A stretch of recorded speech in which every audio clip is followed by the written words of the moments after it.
Senator Mark Kelly is escalating his confrontation with Defense Secretary Pete Hegseth, accusing him of firing senior military leaders based on race and gender, and then attempting to silence oversight through intimidation. What Kelly describes is not routine political conflict, but a serious warning about abuse of power inside the U.S. military and the erosion of democratic accountability.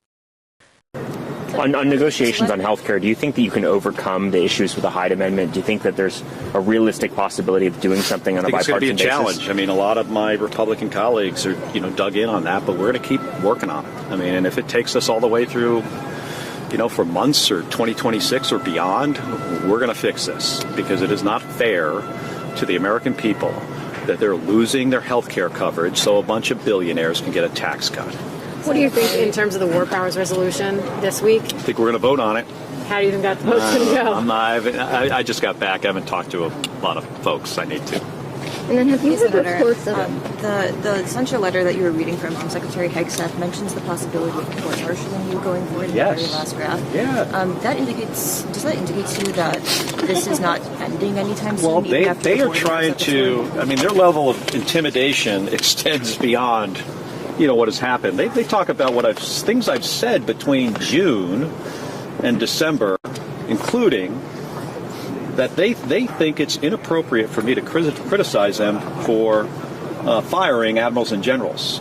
Now remember, I'm on the Armed Services Committee. I voted for those admirals and generals to have those jobs, and Pete Hegseth fired those people, in my view, because of the color of their skin and their gender.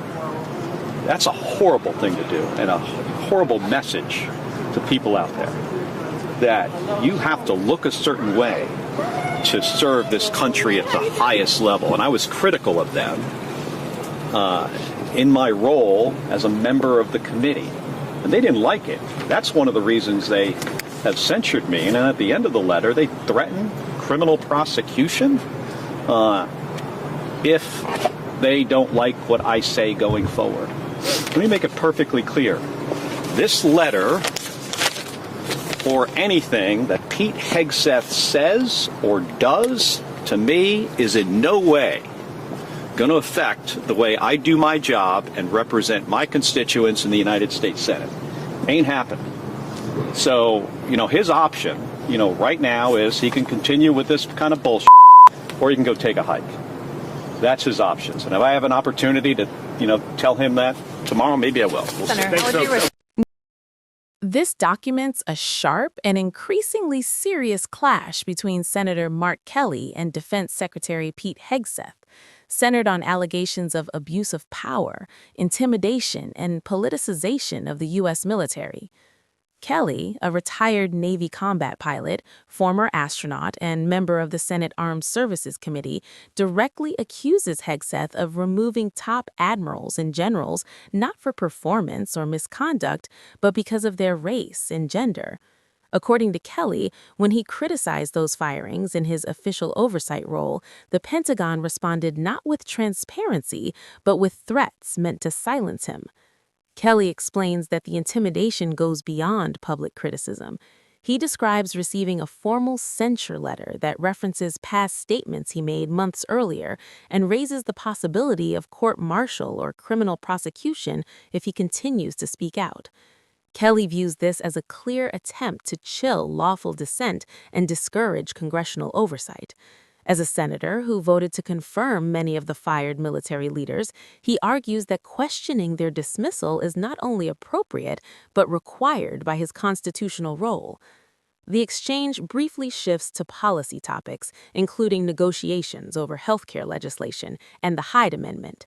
Kelly emphasizes that despite political resistance, Democrats intend to continue fighting to protect healthcare coverage, arguing that it is fundamentally unjust for Americans to lose coverage to fund tax cuts for billionaires. He also references upcoming discussions around the War Powers Resolution, signaling that congressional oversight of executive authority remains an active concern.